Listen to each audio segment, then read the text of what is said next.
السلام عليكم، تحياتي للجميع. برشلونة يفتتح الكامب نو بأهداف غزيرة ويمطر شباك بيلباو.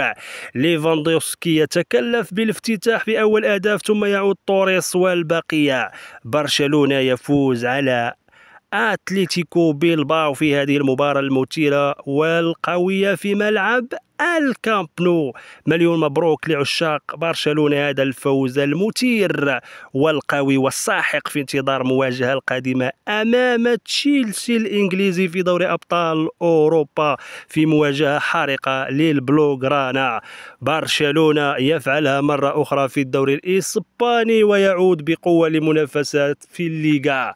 وتحياتي للجميع وألف مليون مبروك لعشاق البرصا، هذا الانتصار القوي على أتلتيكو بيلباو في الجولة 13 من الدوري الإسباني.